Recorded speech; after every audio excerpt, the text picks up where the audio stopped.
Good morning. আজ হচ্ছে শুক্রবার। চা নিয়ে বসেছি, চার বিস্কিট খাচ্ছি। এই যে বিস্কিট, চা এখনো মুখ দিইনি। মুড়ি, আজকে মুড়ির মধ্যে দিয়েছি বেদানা। এই দেখো, মুড়ি মাখার মধ্যে কখনো বেদানা দিয়ে খেয়েও দারুণ লাগবে আর খুব পুষ্টিকর। যেমন নারকোল দিয়ে খাও না, নারকোল কুচো, সেরকম বেদানা দিও, খুব উপকারী, খুব ভালো। আজকে একদম সকাল সকাল দেখো স্নান ঠান একদম সব হয়ে গেছে, চুল একদম মাথা ভেজা। আজকে সকালে স্নান করে নিয়েছি, অয়ন অফিসে যাবে, স্নানও হয়ে গেল, ফ্রেশ হয়ে গেলাম। কিন্তু রাতে আমার ঘরের কাজ থাকবে বেলার দিকে, ও আমি করে নেব, তারপর একবার স্নান করে নেব। আমাদের এখানে মানে ব্যাঙ্গালোরে ওয়েদার খুব তো গরম নয়, এখানে কিন্তু খুব গরম নয়, সবসময় বেশ একটা হালকা ঠান্ডা ঠান্ডা, বিশেষ করে সকালের দিকটা আর রাত্রের দিকটা ঠান্ডা ঠান্ডা একদম। আর আমাদের এখানে তো প্রচুর গাছ, বড় বড় সব ইউক্যালিপটাস গাছ, আরও অনেক রকমের গাছ, ছাতিম গাছ, আর গাছের নাম তো আমি জানিই না। অনেক রকমের গাছ, সব বড় বড় গাছ, জঙ্গলের গাছ। তো এই কারণে না এই জায়গাটা খুব ঠান্ডা। আর এখন যা মৌমাছি আসছে না, তোমরা ভাবতে পারবে না। আমাদের এই সামনের এই গাছটাতে, গাছটা দেখাবো কোন, এক হচ্ছে এই গাছটার মধ্যে ছোট ছোট পাখির বাসা। এই গাছটা যখন পাতা ঝরে গেছিল না, আমি তখন একটা ছোট্ট ভিডিও সকালবেলা উঠে তুলে রেখেছিলাম তোমাদের দেখাবো বলে। তখন পাতা ঝরে গেছিল, এই মানে আগের মাসেই, আর তোমাদের দেখানো হয়নি, ভুলে গেছি। আর এখন না বসন্তকালটা চলে গেছে, পুরো সবুজে সবুজে ভরে গেছে গাছটা। কিন্তু পাখির বাসাগুলোর মধ্যে এখনো আছে, কিন্তু তোমরা দেখতে পাবে না, পাতার আড়ালে চলে গেছে, একদম সবুজ পাতায় ভরে গেছে। আর ওর মধ্যে না একটা ছোট ছোট ফুল হয়, ওই ফুলগুলোর মধ্যে না মৌমাছি পুরো বাসা বেঁধেছে, মানে মৌমাছি এসে ওই ফুলের পরাগটা খায়। এত মানে মৌমাছি হয়ে গেছে ভাবতে পারবে না। এর জন্য আমাদের প্রত্যেক বছর আমাদের পাশের ফ্ল্যাট থেকে মধু হয়, আসে ওরা মধু তুলতে। ওটাকে বলে জঙ্গল হানি, আবার নাম দিয়েছে জঙ্গল হানি, যেহেতু ফরেস্টের এই গাছগুলো দিয়েই হয়, ওর জন্য এটা নাম দিয়েছে জঙ্গল হানি। আগের বার বিক্রি করতে এসে বলছে কি ম্যাডাম জঙ্গল হানি নেবেন? আচ্ছা এই জঙ্গল হানি কি? এটা তো আমাদেরই বাড়ির গাছের, আমাদের এই গাছের, তারপরে জঙ্গল থেকে এনেছো নাকি তোমরা? বলছি না না, এই গাছটা তো জঙ্গলের, তাই এটাকে জঙ্গল হানি বলি। এই তো তোমাদের দেখাও এখন, টাটা মুখে দিই। খেয়ে তুমি আগে চা। আমি সকালবেলা এটা খুলতে আমাদের দুজনের দম বেরিয়ে গেছে, কিন্তু খুলতে পারিনি, এখনো সিল খুলতে পারিনি আমরা দুজনে। এটা হচ্ছে ওটস মিল্ক, এটা এবার আনিয়েছি চা খাবো বলে। আমরা তো সকালবেলা আমরা দুধ একবারই খাই, সকালে একটু চাটা খাই, তো ওর জন্য এবার ওট মিল্কটা আনিয়েছি। জানি না কেমন হবে, চায়ের সাথে কেমন খেতে লাগবে, তো ভাবলাম তোমাদের সাথেও শেয়ার করি। কারণ আমি যেটা কিনছি, যেটা আনছি, তো আগে আমি আলমন্ড মিল্ক খেয়েছি জানো তো, চায়ের সাথে খেতাম। কারণ এখন না মানে ইনস্টাগ্রাম খোলো, ফেসবুক খোলো, সব জায়গাতেই কিন্তু বারবার বলছে এই যে আমরা যে প্যাকেট মিল্কগুলো খাই না, ওগুলো মানে খুব ক্ষতিকর, খুব সমস্যার। তো ওগুলো মানে না খাওয়াই ভালো, ফ্যাক্টরিতে তৈরি হচ্ছে, যেটা গরুর দুধ বলছে, ওটা তো গরুর দুধ নয়। তো ওর জন্য এবার সাবস্টিটিউট হিসাবে এগুলো আনাচ্ছি। আলমন্ড মিল্কটা খেয়েছি আমরা চায়ের সাথে, ভালোই লাগে বেশ, কারণ ওটা তো একটা বাদামের, মানে এটা কেমন লাগবে বুঝতে পারছি না। আর আজকে আমরা এত চেষ্টা করলাম খুলতেই পারিনি। ভাগ্যিস আগের দুধটা ছিল, দুধটা থাকতে থাকতে এটা খোলার চেষ্টা করেছি, কিন্তু পারিনি, সিলটা খুললো না। তো আজকে আগের দুধটা দিয়ে এই চাটা করেছি, নইলে খেয়ে তোমাদের বলতাম। তো এখন আমি আস্তে আস্তে এগুলো আনার চেষ্টা করছি, মানে আনার প্ল্যান করছি, যে এবার থেকে এই দুধগুলো দিয়েই তোমার চাটা এগুলো খাবো। আর মানে গরুর দুধ যেগুলো প্যাকেটে বিক্রি হচ্ছে ওগুলো আর, কারণ দেখো এর মধ্যে ওটের দুধ ওটই থাকবে, কিন্তু গরুর দুধে না ওই গরুর দুধ থাকছে না, ও বাজে জিনিস থাকছে, সব ইঞ্জেকশন করা, বুঝতেই পারছো, মানে ও জিনিস একদম ভালো না। হ্যাঁ, এতে না শরীরের হরমোনাল ডিসব্যালেন্স এসে যায় জানো তো।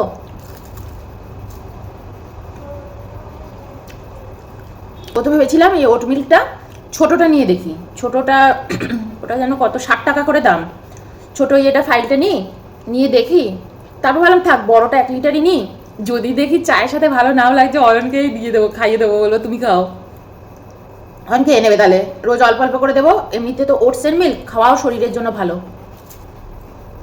আমাদের শরীরে যত হরমোনাল ডিসব্যালেন্স, শরীরের মধ্যে অনেক সমস্যা এই দুধ থেকে আসছে।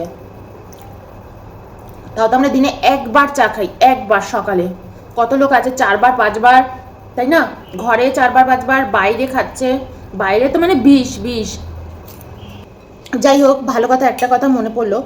এই কদিন তো টিভিতে, এই কদিন না, কালকে থেকে টিভিতে দেখছি মালদাতেই তো হচ্ছে না, মালদা না মুর্শিদাবাদে খুব সমস্যা হচ্ছে ওখানে।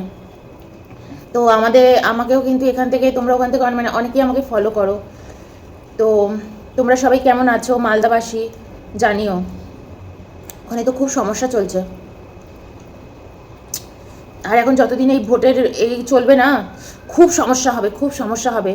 খুব সাবধানে থেকো সবাই, সব জায়গাতেই, নট অনলি মালদা, সর্বত্র খুব সাবধানে থেকো।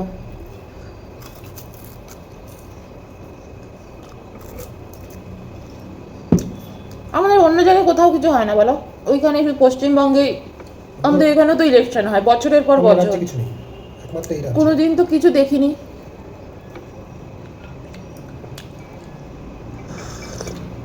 কালকে থেকে খবর দেখছি খুব ঝামেলা চলছে ওখানে।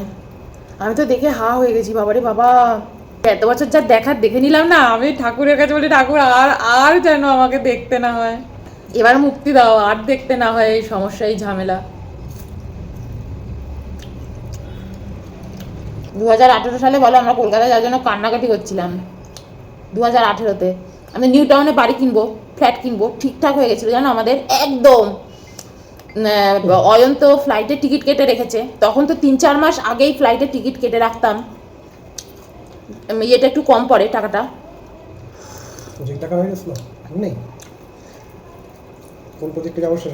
হ্যাঁ, ওই নিউ টাউনে আমরা তখন দেখে রেখেছিলাম, ওই যে স্কাই ওয়াক, ওটা আমাদের খুব পছন্দ ছিল জানো তো। এখন ওটা এখন হয়ে গেছে না, ওটা তৈরি হয়ে গেছে না। আমরা একদম প্ল্যান করে ফেলেছি নিউ টাউনে ফ্ল্যাট কিনবো, বুঝলে। ওখানে বিল্ডারের সাথে কথা হয়ে গেছে, সব হয়ে গেছে, আমাদের সব কথাবার্তা হয়ে গেছে। অয়ন ফ্লাইটে টিকিট কেটে ফেলেছে, এপ্রিল মাসই ছিল, সেটাও আমার মনে আছে। এপ্রিল মাসেরই টিকিট কেটেছে অয়ন, যাবে, বুক করবে, মানে ও দেখে আসবে। আমরা সব তো, আমি অয়নকে আমি বললাম তুমি চলে যাও, আমি থাকি এখানে, আমি আমার টিকিট কাটিনি, অয়নেরই শুধু টিকিট কাটা হয়েছিল। তারপর জীবনে এমন একটা মানে সমস্যা এলো, মানে প্রকৃতি বুঝিয়ে দিল তোদের তো কলকাতায় যাওয়া হবে না। প্রকৃতি সেই সময় মানে একদম যেন, আমি না জীবনে জানো তো যা করতে চেয়েছি প্রকৃতি আমাকে দিয়েছে, মানে সময় লেগেছে দিয়েছে, আর যেটা বাধা দিয়েছে প্রকৃতি আমি করেছি, খুব মরেছি, মানে খুব সমস্যা হয়েছে। আদারওয়াইজ আমি এমন কোনো কাজ কখনো মানে করিও নি প্রকৃতির খিলাপে গিয়ে। নাহলে প্রকৃতি এত আটকেছে না আমাকে, প্রকৃতি তখন এমনভাবে বাধা দিয়েছে আমাদের ভাবতে পারবে না, মানে যা তা হয়ে গেছে, যা তা। আমি তাহলে আজকে তোমাদেরকে সেই গল্পটাই বলি, ঠিক আছে, ছোট্ট গল্প কিন্তু সেটাই বলি। আমাদের 2018 সালে আমরা মোটামুটি ঠিক করে নিয়েছি যে আমরা কলকাতায় ফ্ল্যাট কিনবো নিউ টাউনে, আর আমরা ওখানে চলে যাবো। তা ফ্ল্যাটটা তো হতে হতে, তুমি খাও, মুড়ি খাও, আমি আর অত খাবো না, তো ফ্ল্যাট তো হতে হতে সময় লাগবে। তখনও তো প্রজেক্টটা মনে হয় মানে হওয়ার কথা ছিল, হ্যাঁ 19-20-তে দেবে এরকম, 19-এও দিতে পারবে না, 19-এও দিতে পারবে না, 20-20-তে পাবো এরকম একটা ইয়ে ছিল।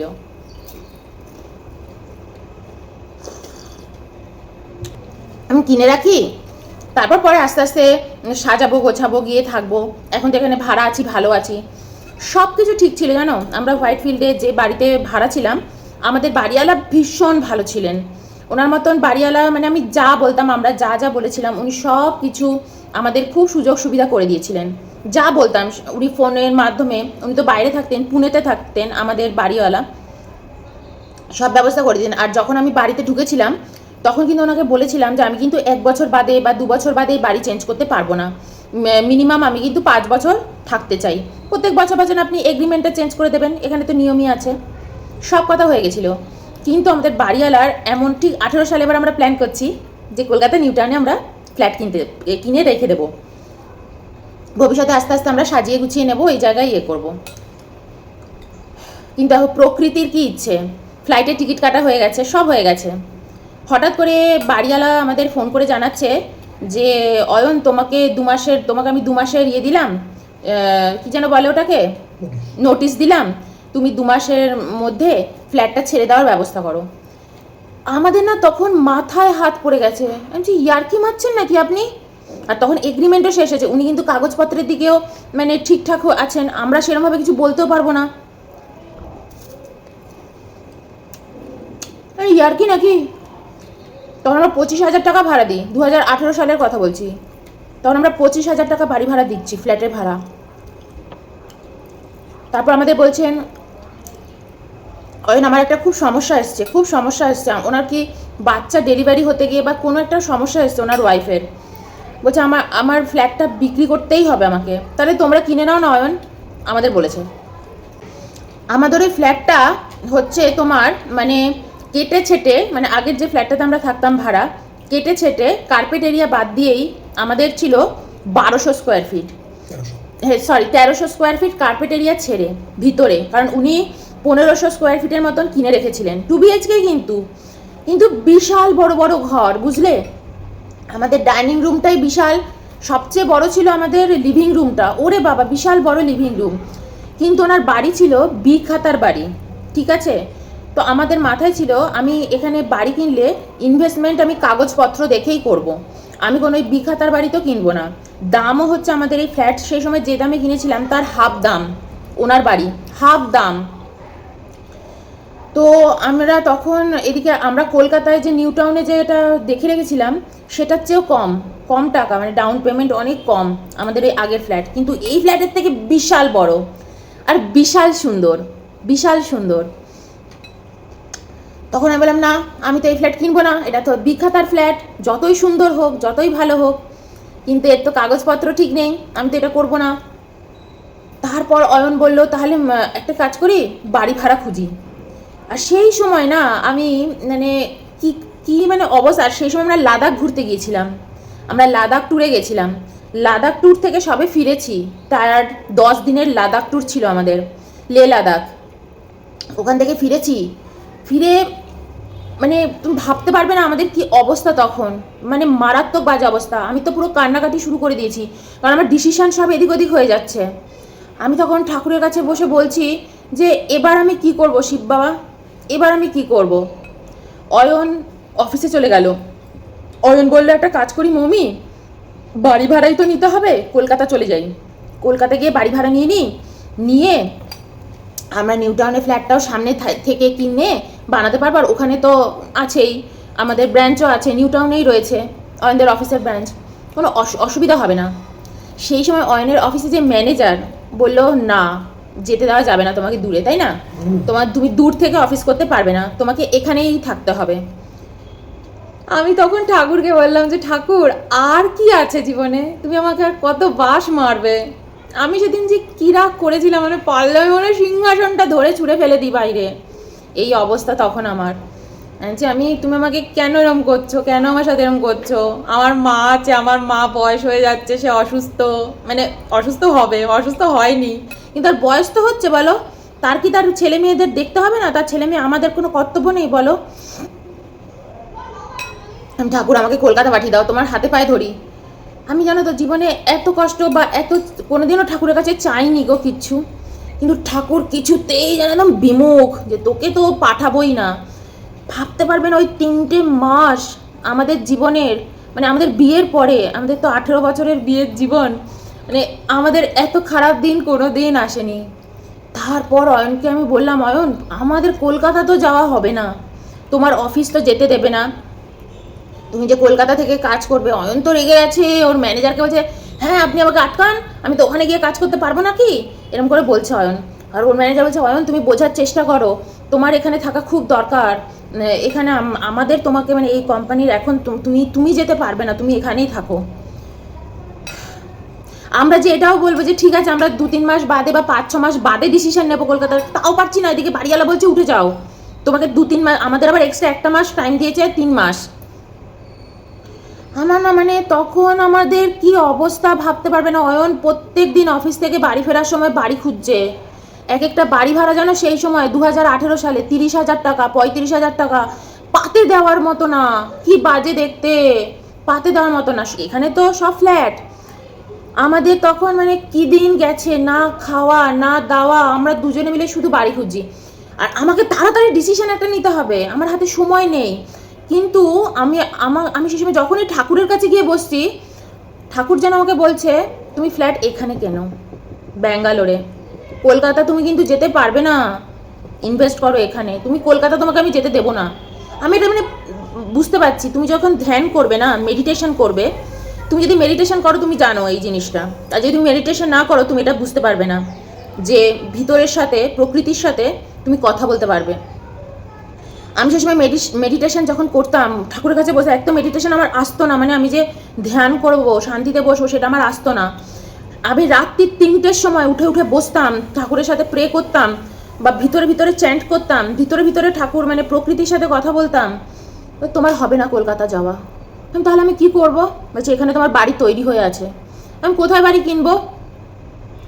তোমার তুমি এখানেই বাড়ি হবে তোমার। এটা আমার ভিতর থেকে মানে অন্তরাত্মা তখন বলছে। আমরা এই বাড়ি দেখিনি, কিচ্ছু দেখিনি। তারপর আমরা একদিন, আমি এখান দিয়ে যাচ্ছি, ওই বাড়ি খুঁজছি, বাড়ি খুঁজতে খুঁজতে যাচ্ছি এইখান দিয়ে, আমার বাইকটা খারাপ হয়ে গেল, স্কুটিটা খারাপ হয়ে গেল, বুঝলে? আমার স্কুটি খারাপ হয়ে গেছে, হাওয়া নেই স্কুটিতে, পাঞ্চার হয়ে গেছে। আর তখন আমাদের বাড়ির ওই মোড়ে স্কুটির, এখনও ওই স্কুটির দোকানে আমি যাই, ওই পাশের দোকানটাতে যাই, একটা বাচ্চা ছেলে বসে হাওয়া দিচ্ছে আর পাঞ্চার কোনো বড় গাড়ি গেলে সেটা ঠিক করছে। তুমি উঠে পড়বে তো। আমি তখন কি করব, এবার ওখানে দাঁড়িয়েছি, আমি বললাম অয়ন গাড়িটা তো ঠিক করতে হবে। তখন পাঞ্চার ঠিক করছে ছেলেটা দাঁড়িয়ে দাঁড়িয়ে আমাকে। এই জায়গাটা তখন ধুধু মাঠ, কোনো ফ্ল্যাট নেই আশেপাশে, কোনো ফ্ল্যাট নেই। এই ফ্ল্যাটটা রয়েছে, এই ফ্ল্যাটটা তো অনেক আগের। আমি ওই মোড় থেকে, যেখানে আমরা বাজার করতে যাই, ওই মোড় থেকে দাঁড়িয়ে এরকম তাকাচ্ছি, আমি দেখো অয়ন এই চারদিকটা। আর তোমার তখন অয়নের অফিসও কিন্তু এইখানে নয়, তখন অয়নের অফিস হচ্ছে ফিনিক্স মলের সামনে। ফিনিক্স মলের সামনে হচ্ছে অয়নের অফিস। আমরা এখানে 4-5টা এরকম দেখছি, দাঁড়িয়ে দাঁড়িয়ে আমার স্কুটিটা সারাচ্ছে। তখন এই প্রজেক্টটা আমি দূর থেকে দেখতে পাচ্ছি, চারদিকে ধুধু, সব ওই শস্য, তোমার বাজরার চাষ হচ্ছে, এই চারদিকে জোয়ার বাজরার চাষ হচ্ছে। বলছি দেখো অয়ন ওই ফ্ল্যাটটা কি সুন্দর না দেখতে, ফ্ল্যাটের ইয়েটা তৈরি হচ্ছে, তখন এই বাড়িটা তৈরি হচ্ছে, মানে একদম মানে কাঁচা বিল্ডিং। তারপর আমি বললাম যে জায়গাটা আমার এটা তো খুব দামি জায়গায় অয়ন বলছে হ্যাঁ, চারপাশে কিন্তু এখনো ফ্ল্যাট হয়নি, তো একবার এই প্রজেক্টটা দেখতে পারি, কিন্তু এখানে গিয়ে দেখবো না, বাড়িতে গিয়ে এদের ইয়েটা বার করে দেখবো অনলাইনে। তখন আমরা বাড়িতে চলে গেছি, ওই বাইক ঠিক করেছি, স্কুটি ঠিক করেছি, বাড়িতে চলে গেছি। অয়ন প্রজেক্ট দেখেছে, বিল্ডারের সাথে কথা বলেছে, হাতে কিন্তু আমাদের সময়ও খুব কম। তারপর অয়ন বলছে মমি জায়গা, আর তারপর আমি সমস্ত কিছু বিচার করে দেখলাম। আর তখন অয়নের অফিস থেকেও ঠিক হচ্ছে যে ওদের বিল্ডিংটা এখানে করে দেবে। দেখো মৌমাছি অলরেডি ঘরের মধ্যে আমাদের ঢুকে গেছে। অয়ন তোমার কানের সামনে মৌমাছি ঘুরছে। তো অয়নের অফিসে তখন এখানে এই বিল্ডিং এখানে চলে আসবে, তো ওটা প্ল্যান হচ্ছে তখন। তা অয়ন বললো জানো মৌমি, ভবিষ্যতে আমাদের অফিসের বিল্ডিংও কিন্তু এই জায়গায় চলে আসবে, তো এখানে কি তাহলে একটা প্ল্যান করে দেখি। তারপর আমরা এখানে এলাম, দেখলাম যে হ্যাঁ এটা খাতার বাড়ি, বিল্ডিং হচ্ছে, এইসব কথা বললাম। তখন আমি এটা মানে তখন তৈরি হয়ে গেছে এই ঘরটা, এসে তখন ঘরও বেশি ছিল না, এই ঘরটা পড়েছিল আর সাইডের আরেকটা ঘর পড়েছিল। আর আমি বলেছিলাম আমার দক্ষিণ দিকেই ব্যালকনি চাই, দক্ষিণ দিকের হাওয়া বাতাস রোদ ভালো, আর আমাদের ব্যাঙ্গালোরে সারা বছরই ঠান্ডা আর বৃষ্টি হয়, তো দক্ষিণ দিকটা আমার চাই ফাঁকা। আর এখানে দেখলাম দক্ষিণ দিকটা আমার খুব সুন্দর, ওখানে পাশে ফ্ল্যাট আছে, দূরে আছে, নতুন করে কনস্ট্রাকশনের আর কোনো সমস্যা নেই। তো এইসব দেখে ঠেকে নিয়ে আমরা তখন এই ফ্ল্যাটটা বুক করে ফেলাম। আর আমার হাতে এত সময় নেই যে আমি আরও 10টা ফ্ল্যাট দেখবো, ঠিক আছে? তো আমি এটা বুক করে ফেললাম, নতুন ফ্ল্যাট, খাতার বাড়ি, আর আমাদের এখানে চারপাশে এত খাতার বাড়িও নেই। তো সব বুঝে শুনে নিয়ে তখন আমরা ডিসিশন নিলাম আমরা এখানেই বাড়ি কিনবো। তখন ওই জলদি এখানেই আমরা বাড়ি কিনি, বাড়ি করি, কিন্তু বলতে নেই আমাদের সেই সময় ডিসিশন রাইট ডিসিশন ছিল। আমার বাড়ি ঘর বিল্ডার যা দিয়েছে সব কিছুতে আমরা খুব স্যাটিসফাইড। কখন বিল্ডার আমাদের কোনো কিছুতে ঠকায়নি যে এটা দিতে পারবো না বলে দিলাম হ্যাঁ, ওটা দিতে পারবো না বলে দিলাম হ্যাঁ, কিচ্ছু করেনি। আমাদের এসছিও শেষের দিকে, তখন বাড়ি তো হয়েই গেছে। তো এই হচ্ছে ব্যাপার, ঘর বাড়ি আমাদের কোনো জায়গায় দেয়াল ফেটে জল বেরিয়ে আসছে, দেয়াল একেবারে বাজে হয়ে যাচ্ছে, ওরকম কোনো কিছু নেই আমাদের বাড়িতে, কোনো ডিসপুট কোনো কিচ্ছু সমস্যা আমাদের কারুরই বাড়ির মধ্যে কিচ্ছু নেই। এগুলোই হচ্ছে খাতা বাড়ির কিন্তু খুব ভালো গুণ। ওই বাড়িতে সেই দেওয়াল ছিলতে উঠে যাচ্ছে, ওই সব কোনো সমস্যা নেই আমাদের বাড়িতে এখানে। যেটা আগের ওই খাতার বাড়ি ওইগুলোতে দেখতেই খুব সুন্দর বড় বড়, কিন্তু ওখানে অনেক সমস্যা আছে। তো যাই হোক, তারপর আমাদের এই ফ্ল্যাট কেনা, তারপর আমাদের এখানে থাকা। তো আজকে এই কথাটা কেন বলছি, আজ দেখো কলকাতার এত সমস্যা না, আমাকে সবাই সবাই বলে, কলকাতায় যারা থাকে আমাদের আত্মীয় স্বজন বন্ধু বান্ধব, যে তুই ওখানেই থাক, তুই ওখানেই থাক, এখন তো আসিস না, সব কিছু একটু চেঞ্জ হোক, সব কিছু একটু স্থিত হোক, আমরা সবাই কোনো কিছু চেঞ্জ হওয়ার জন্য ওয়েট করছি। তো দেখো ঠাকুর সেই সময় আমাকে কিন্তু যেতে দেয়নি। পরের বছরই অয়নের ম্যানেজার মানে চেঞ্জ হয়ে গেছে, এবং পরের বছরে তো তারপর কি দেখো আমরা বাড়িতে ঢুকে গেলাম 19 সালে, তারপরে কিন্তু কোভিড এলো। সেই সময় মানুষে যারা ভাড়া বাড়িতে আছে এখানে কত সমস্যা হয়েছে আমি তোমাদের বোঝাতে পারবো না, কত তাদের সমস্যা হয়েছে। ঠাকুর তার আগে আমাদের দেখো নিজেদের বাড়ি ঠাড়ি করিয়ে ঢুকিয়ে দিল। আর অয়ন সেই এপ্রিল মাসে যে টিকিটটা কেটে রেখেছিল কলকাতায় যাওয়ার, ওই টিকিট কেটেই অয়ন কলকাতায় গেল, গিয়ে সব পুজোর জিনিসপত্র কিনে নিয়ে এলো, মনে আছে? গৃহপ্রবেশের সব জিনিসপত্র অয়ন কলকাতা থেকে সব কিনে নিয়ে এলো এইখানে। ওই টিকিট, যে টিকিটে বিল্ডারের সাথে কথা বলতে যাওয়ার কথা ছিল নিউ টাউনে, ওই টিকিটে অয়ন সব জিনিসপত্র কিনে ঠিনে নিয়ে এলো। নিয়ে এসে পরের মে মাসেই মানে 19 মেতে আমরা, এপ্রিলে কলকাতায় গেল, মেতে আমরা এই বাড়িতে ঢুকে গেলাম, মে মাসের 12 তারিখে। এই হচ্ছে আমাদের এই স্টোরি। সে যে কি দিন গেছে তোমাদের কি বলবো। কিন্তু দেখো তারপর যে দিন এসছে, কোভিড এসছে, এই এসছে, সেই সময় যারা ভাড়া বাড়িতে আছে তোমাদের কি বলবো কি সমস্যা। বাড়িওয়ালা বলছে বিদেশ থেকে সে চলে আসবে, বলছে বাড়ি ছেড়ে দাও, ভাবতে পারছো? সেই সময় কত লোকের চাকরি চলে গেছে, সব রিসেশন চলছে, প্যাথেটিক অবস্থা। বিদেশে বাড়িওয়ালা হয়তো ছিল, সে বলছে আমি এখন ব্যাঙ্গালোরে চলে আসবো, আমার বাড়িটা ছেড়ে দিতে হবে। সে কোথায় বাড়ি পাবে কোভিডের সময়? হ্যাঁ, আমাদের এখানে আশেপাশে সব বিল্ডিং যেন ইনকমপ্লিট হয়ে পড়ে রয়েছে, কোনো জায়গায় সব জিনিসের দাম পড়ে গেছে। আমরা জানি, আমরা তো ঢুকে গেছি বাড়িতে, হ্যাঁ আমরা আবার বাড়ি বিক্রি করবো 10-15 বছর বাদে, ততদিন আর দাম কোথায় আবার দাঁড়িয়ে যাবে, কোভিড তো তোমার সারা জীবন চলবে না। কিন্তু সেই মুহূর্তগুলো না, সেই বছরটা খুব সমস্যা গেছে। আশেপাশের বিল্ডিং তৈরি হওয়া বন্ধ হয়ে গেছে, আর এখানে তখন কোনো বাড়ি ভাড়া নেই, এখন তো পিজি হয়ে গেছে, এখন তো অনেক পিজি তৈরি হয়ে গেছে। তখন এখানে কোনো পিজি ছিল না, শুধুমাত্র বড় বড় ফ্ল্যাটগুলো। দেখো মৌমাছি ঘুরছে, মৌমাছিগুলো ওই যে এসে গেছে। কি দিন গেছে, কি দিন গেছে, কিন্তু আমরা তখন ঠাকুর আমাদের তখন ঢুকিয়ে দিয়েছে বাড়িতে। এই হচ্ছে ব্যাপার, আমরা তখন বাড়িতে ঢুকে গেছি অলরেডি। আমি তখন ভাবছি এখন যদি আমি বাড়ি ভাড়া থাকতাম, এখন যদি আমাদের পুনের বাড়িওয়ালা বা কেউ আমাদের বলতো বাড়িটা এখন ছেড়ে দিতে, আমরা তাহলে কি করতাম? কোভিডের সময় তো অন্য লোক আমাদের বাড়ি ভাড়াই দিত না। ইভেন এই বাড়িতে যারা এসছে তারাই অনেকে ওই সেই সুশীলতলা যেন কোথায় ছিল বাড়ি, সার্ভিস অ্যাপার্টমেন্টে তারা থেকেছে জানো। তাদের বাড়িওয়ালা তাদের বাড়ি থেকে উঠে যেতে বলেছে, সময় হয়ে গেছে, এগ্রিমেন্ট হয়ে গেছে, শেষ হয়ে গেছে, উঠিয়ে দিয়েছে, তারা সার্ভিস অ্যাপার্টমেন্টে গিয়ে থেকেছে। কি দিন গেছে প্রত্যেকটা লোকের, আমাদের করতে হয়নি জানো। অয়ন রোজ অফিসে গেছে, আমি রোজ এই বাড়িতে এসে এসে বসে বসে ইন্টেরিয়ারের কাজ নিজের চোখের সামনে বসেছে। আর আমি বারবার, আর আমি একদম বলে দিই, আর আমার বাড়ির এই সমস্ত কাজ কিন্তু মেশিন ওয়ার্ক হয়েছে, সমস্ত কিছু ফ্যাক্টরিতে হয়েছে, এখানে এসে লাগিয়ে দিয়েছে। তো এর জন্য কিন্তু আমার প্রচুর খরচা পড়ে গেছে। যে ইন্টেরিয়ারে আমার 4 লাখ টাকায় হয়ে যাবে, সেই কাজটাই কিন্তু আমার 6 লাখ টাকা, 5.5 লাখ টাকা খরচা আমার হয়ে গেছে। তার উপর আমার ইন্টেরিয়ারে প্রচুর খরচা হয়েছে। এই যেটুকু কাজ আমি পুরো ঘরে বাড়িতে করেছি, আমার 8-9 লাখ টাকা পড়ে গেছে কিন্তু এই পুরো শুধু ইন্টেরিয়ারের কাঠের কাজ করতে। 8 lakhs 9 lakhs আমার খরচা পড়েছে এই কাজগুলো করতে। তাও তো এই ফিল্টারের দিকগুলো কভার আমি করিনি, এগুলো আমি করিনি, কিছুই করিনি। আমি কোনো ওই ছাদে কি যেন বলে ফল সিলিং, এগুলো তো আমরা পছন্দই করি না, ওতে হাওয়া বাতাসের সমস্যা হয়, আমি করিনি ফল সিলিং। ওরা বলেছিল যে ওরা করে দেবে, বলেছে আর 1-2 লাখ টাকা দিলে ওরা পুরো সুন্দর করে করে দেবে। কিন্তু আমি বলেছিলাম যে না, 1-2 লাখ টাকার কথা না, কথাটা হচ্ছে আমি পছন্দই করি না।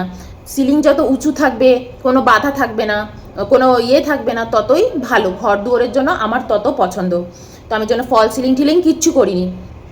আমার এইটুকু কাজ করতে 8 লাখ টাকার কাছাকাছি খরচা পড়ে গেছে, 8 লাখ টাকার উপরে খরচা পড়ে গেছে আমার এই ইন্টেরিয়ারের কাজ করতে। রান্নাঘরের সমস্ত কিছু বাইরে করেছি, আমার এই বাইরে জুতোর শোকেসটা, আমার তো জুতোর শোকেসটা এই বাড়িতে সবাই এসে ফটো তুলে যায়। আমার যে শোকেসটা আছে বাইরে, এই বাড়িতে সবাই এসে ফটো তোলে। আমি ড্রয়িং করে দিয়েছিলাম। আমাকে যখন বলেছিল 3D-তে দেখতে, যে ম্যাডাম 3D-তে আমরা আপনাকে দেখাবো, কারণ আমরা তো কোম্পানির কাছে গিয়েছিলাম ইন্টেরিয়ারের, আমরা কোনো ওই কাঠের মিস্ত্রি ধরে এনে ইন্টেরিয়ার করিনি। আর আমাদের কাজও সেরকম করে দিয়েছে, সত্যি বলছি, এই ঘরের তলায় বসে বলছি, এত ভালো ইন্টেরিয়ারের কাজ করে দিয়েছে না ওরা, বলে বোঝাতে পারবো না, এত ভালো কাজ করেছে। সবাই এসে প্রশংসা করেছে, তোমাদের উড মানে এত ভালো দিয়েছে, প্রত্যেকটা জিনিস আমাদের ভালো দিয়েছে ওরা, প্রত্যেকটা জিনিস মানে একদম মানে কোনো নেই, বলতে নেই। আমি খুব কষ্ট করে পয়সা জমিয়েছি অয়ন, আমি খুব কষ্ট করে তো দাঁড়িয়েছি, আমাদের একটা পয়সা যেন খারাপ জায়গায় যায়নি গো, আমাদের একটা পয়সাও ঠাকুর খারাপ জায়গায় ফেলেনি। তারপর কিন্তু টাকাটা অনেকটা ওরা নিয়েছে, অন্যরা হয়তো 5-6 লাখ টাকায় করে দিত, ওরা একটু মেশিন ওয়ার্কের জন্য অনেক বেশি টাকা নিয়ে নিয়েছে। আমাদের বলেছিল যে 3D-তে দেখুন ম্যাডাম, যেভাবে আমরা দেখাচ্ছি। আমিও অন্যদের বলেছিলাম আমার এত টাইম নেই 3D দেখার, আমি স্কেচ করেছি জানো বসে, এই বাড়ির সমস্ত কিছু আমি বসে বসে স্কেচ করে ওদের দিয়েছি। আমি বলছি এইরকম চাই আমার সব কিছু, ওরা সেই অনুযায়ী সব কাজ করেছে। আমি বলছি আপনি আমাকে 3D-তে দেখার জন্য তোমাকে 2 দিন সময় লাগবে, ওরা 3D-তে ওরা বানাবে, তারপর তোমাকে দেখাবে। আচ্ছা আমার এত সময় নেই। তখন ওরা বলছে তাহলে ম্যাডাম আমরা পরের দিন, আপনি কালকে আসুন 2D-তে দেখাবো। আমাকে সব কিছু 2D-তে দেখেছে আমাকে। তারপরেতে এই ইন্টেরিয়ারের জন্য এই যে তোমার যে প্লাইউডগুলো, যে উপরের যে ইয়েগুলো, এগুলোকে কি যেন বলে, এই যে ল্যামিনেশনগুলো আছে, এগুলোর জন্য খাতা মানে বই দেয় ওরা, ওই বইয়ের মধ্যে সব থাকে। আচ্ছা ম্যাডাম নিয়ে যান, নিয়ে গিয়ে দেখুন। আচ্ছা আমার সময় নেই, আমি তাও নিয়ে এসেছি। আমাকে বলছে, আমি ফটো পাঠিয়ে দিয়েছি, আমি তখন এদিক দৌড়চ্ছি ওদিক দৌড়চ্ছি, আমি ওখানে বসে বসে তারপরেতে এগুলো সব চয়েস করেছি। আমার হাতে একটু সময় ছিল না জানো বাড়িটা সাজাবার, একটু সময় ছিল না আমার হাতে বাড়িটা সাজাবার। আমার ইচ্ছা ছিল আরও লাইটের কাজ করব, মানে আমি যেরকম ফল সিলিং করব না, কিন্তু আমার লাইটের কাজ আরও ইচ্ছে ছিল, লাইট দেবো সব জায়গায়, লাইট সেট করব। ওরা সব কিছু করে দেবে বলেছে, টাকাও এক্সট্রা নেবে না, ওই 8-9 লাখ টাকার মধ্যেই করে দেবে। কিন্তু আমার সময় নেই, যে আমাকে ঢুকতে হবে। বলছে ম্যাডাম সময়টা আমাদের দিন। সময় নেই আমার, টোটালি 3 মাসই টাইম, সবই যা করার ওর মধ্যেই করতে হবে। এই পরে ওরা বলেছিল ম্যাডাম এসে আমরা করে দিই, কিন্তু দেখো সবারই কিন্তু একটা, ওরাও একটা প্রজেক্টের হাতে নিয়েছে, ওরাও কিন্তু একটা একটা করে কাজ করবে। ওরা আমাদের 3 মাসের মধ্যেই বাড়িতে ঢুকিয়ে দিয়েছে, ইন্টেরিয়ার কমপ্লিট করে দিয়ে। তারপর থেকে এই একবার বিল্ডারের সাথে ঝগড়া হচ্ছে, এদের সাথে ঝগড়া হচ্ছে, কারণ বিল্ডারও এটা এটা এটা করতে চাইছে না, ওটা করতে চাইছে না। মানে কি অবস্থা, প্রথম আমরা ঢুকেছি এই বাড়িতে জানো, এই পুরো বিল্ডিংয়ে প্রথম ঢুকেছি আমরা। ওইটার পরেই আমার এই ফাইব্রয়েড ধরা পড়লো। ওই যে স্ট্রেস, ওই যে শরীরের উপর ধকল, আমি আর নিতে পারিনি। তারপরেই আমার ফাইব্রয়েড ধরা পড়লো। আমাকে ডক্টরও বলেছেন আপনার স্ট্রেসের জন্য, আপনি এতটা স্ট্রেস নিয়েছেন বডিতে, ওর জন্য আমার ফাইব্রয়েড ধরা পড়েছে। নইলে আমি কিন্তু এত বাইরের খাবার, আমার জীবনযাপন এত খারাপ নয় যে আমার শরীরে কোনো রোগ চলে আসবে। তার আগে আমি জীবনে কোনো দিনও রোগ কি জানতাম না। সে যাই হোক, ঠাকুর আমাকে যেদিন দেখিয়ে দিয়েছে ওই সময়টা আমার মারাত্মক গেছে, কিন্তু তখন আমি বুঝেছি জানো তো, তার যে পরের সময়টা আরও প্যাথেটিক যেত। আর আজ বুঝি ঠাকুর আমাকে কলকাতা যেতে দেয়নি, সেই সময় কিছুতেই কলকাতা যেতে দেয়নি। সে যে কি লড়াই তুমি ভাবতে পারবে না। বাড়িওয়ালা বলছে উঠে যা, কোম্পানি বলছে তোমাকে যেতে দেবো না, মানে সে কি বিচ্ছিরি অবস্থা। এদিকে অয়ন বাড়ি ভাড়া খুঁজছে, বাড়ি পাচ্ছে না। তো এই হচ্ছে আমার এই স্টোরি বাড়ি কেনার। তখন আমরা হুটফাট করে এখানে এসে বাড়ি কিনেছি। এই আমার বাড়িতে যখন পুজো হয়েছে, শুধু পুরোহিত এসছেন, অয়নের আত্মীয় মানে ওই আমার যে ননদ ওরা যে থাকে তো এখানে, ওরা সবাই এসছে, অয়নের কালিকরা এসছে, এসে আমার পুজো হয়ে বাড়িতে করে ছোটোখাটো একটা অনুষ্ঠানের মতন করে আমি ঢুকে গেছি বাড়িতে। সেই সময় তো আমাদের পার্টি হলও হয়নি, পার্টি হলটাও তৈরি হয়নি। ইভেন বিল্ডার আমাকে পার্টি হলটাও দিতে পারবে না, যে আমি যে 10টা লোককে বসিয়ে খাওয়াবো। আমি যেমন নিকুচি করি যে আমার 10টা লোক খাওয়াতেও হবে না, আমি আগে বাড়িতে ঢুকি, আমি পরে খাইয়ে দেবো লোকজন। এমন মানে আমার টাইম গেছে সেই সময়, তো খুব বাজে টাইম গেছে। হ্যাঁ, যখন পুজো হয়েছে আমাদের বাড়িতে তখন পুরো ল্যামিনেশন ঢাকা, বাড়ি পুরো ঢাকা, কেউ এসে অত ভালো করে কিচ্ছু বাড়িঘর কিচ্ছু দেখতে পারেনি, কি কাজ হয়েছে ল্যামিনেশন কিচ্ছু হয়নি। তো এই হচ্ছে গল্প। তো যাই হোক, প্রকৃতি যেতে দেয়নি কলকাতায়। আমিও চাই জানো তো কলকাতার অবস্থা ঠিকঠাক হয়ে যাক, সমস্ত কিছু ঠিকঠাক হয়ে যাক, আমিও যেন আস্তে আস্তে কলকাতার দিকে রওনা দিতে পারি, পৌঁছতে পারি। কলকাতা আমরাও চলে যেতে চাই, আমরা আমাদের রুটে ফিরতে চাই, এটাই হচ্ছে মেন কথা। তো আজকে তোমাদের এই গল্পটাও করে দিলাম যে আমরা কেন এখানে বাড়ি কিনতে বাধ্য হয়েছিলাম সেই সময়। আর তখন আমিও বলেছিলাম যে এতগুলো টাকা, 30-35 হাজার টাকা এই ফালতু বাড়িতে আমি শুধু ভাড়া দেবো না, আমি তাহলে তুমি কিনেই নাও অয়ন, ওই এখন রেখে দাও, পরে আমরা তো এটা বিক্রি করে দেবো, তখন আমরা কলকাতায় গিয়ে ভালো ফ্ল্যাট কিনে ভালোভাবে সাজাবো। সেই সময় আমাদের যেরকম দিন গেছে, আমি তো ভেবেছিলাম, সত্যি বলছি, আমাদের সাথে ঠাকুর খুব অন্যায় করেছেন। কিন্তু আমি বলছি, ঠাকুর কারোর সাথে অন্যায় করেন না, প্রকৃতি কারোর সাথে অন্যায় করে না। ওই সময় মনে হয় যে খুব সমস্যা, খুব খারাপ, কিন্তু সব পরে তোমার মনে হবে যে এর চেয়েও খারাপ দিন আমার আসছিল, যেটা ঠাকুর আটকে দিয়েছেন। তো এর চেয়েও খারাপ দিন আমি দেখেছি এই বাড়ির লোকেদের, আশেপাশের লোকেদের, ব্যাঙ্গালোরের আশেপাশের লোকেদের আমি দেখেছি কি খারাপ দিন গেছে। পথে পথে বসে গেছে তারা, জানো, যারা ভাড়া থাকতো সেই সময় পথে বসে গেছে তারা। যাই হোক, তো এই হচ্ছে ব্যাপার। আর হ্যাঁ, বিয়ের পর থেকে আমি কখনো পয়সা করি উড়াইনি, জমিয়েছি, সাধারণ জীবনযাপন কাটিয়েছি, তাই হুট করে আমি এরকম একটা ফ্ল্যাট কিনে ফেলতে পেরেছি, তাই না? আমি তো ঘুরতাম ফিরতাম, মস্তিতে থাকতাম, মাসে মাসে একটা করে ট্যুর, এটা ওটা, আরও অনেক কিছু, লাইফে কত কিছু করা যায়। সাধারণভাবে না বেচে রোজ পার্লারে গিয়ে বসে থাকতাম, তাই না? দামি দামি শাড়ি পরতাম, কিনতাম, ইয়ে করতাম, তাহলে কি করতে পারতাম? করতে পারতাম না।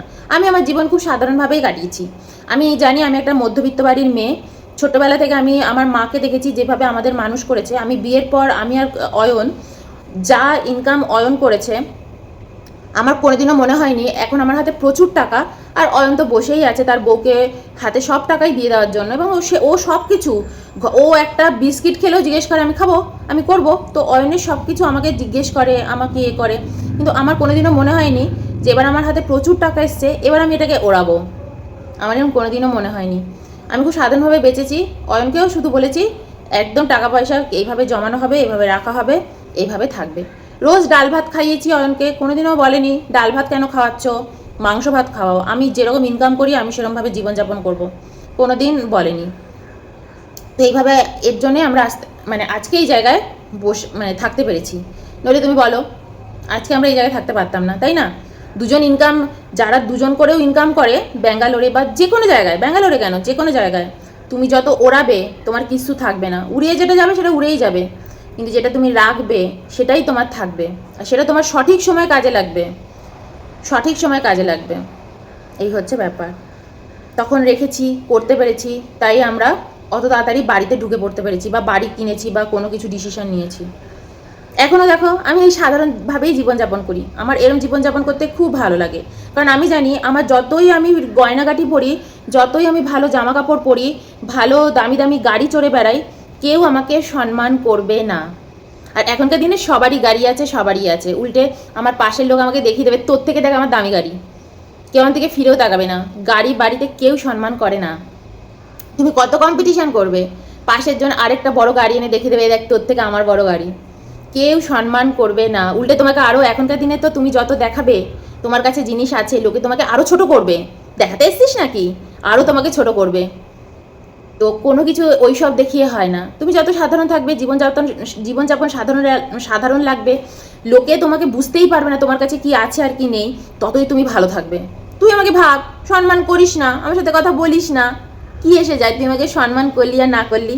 আমি একটা কাঞ্জিবারাম শাড়ি পরে, কানে দামি দামি সোনার দুল পরে, গলায় একটা নেকলেস পরে আমি এসে দাঁড়ালাম, ভাল লাগছে, তোমায় দেখতে ভাল লাগছে মৌমি। তো তারপর আর কি? তুমি আমাকে কি মাথায় তুলে রাখবে নাকি? দেবীর মতন আসন পেতে আমাকে সাজিয়ে গুছিয়ে পুজো করবে নাকি? তুমি আমাকে নিয়ে গসিপিংই করবে যে দেখ দেখ লোক দেখানো তো সেজে গুজে এসছে, সাজারা জায়গা পায়নি, যারা একেবারে সোনার দোকান সেজে গুজে এসছে, এবং লোকে গালাগালি দেয়, তাদের বাজে কথাই বলে। দুদিন বাদে চোর ডাকাতে এসে সব কিছু লুটপাট করে নিয়ে চলে যাবে, তাই না? তোমাকে টার্গেট করবে। জীবন সাধারণ রাখো, একদম সাধারণ, সিম্পলভাবে থাকো। আমার লোক দেখানোর দরকার নেই, তোর কাছে সম্মান পাওয়ারও আমার দরকার নেই। আমি আমাকে খুব সম্মান করি, যা ভালো খাই, ভালো পড়ি, নিজের মতন আনন্দে আছি, তাই না? আমার আনন্দ সবচেয়ে বেশি, এইভাবে বাঁচতে হয়, আমি এটা মনে করি। তো যাই হোক, চলো আজ অনেক গল্প করলাম, আবার এটা এবার এডিট করে তোমাদেরকে একটু বাদেই ছাড়বো। অয়নেরও দেরি হয়ে গেছে, 9:30টাও বেজে গেছে। চলো বাই।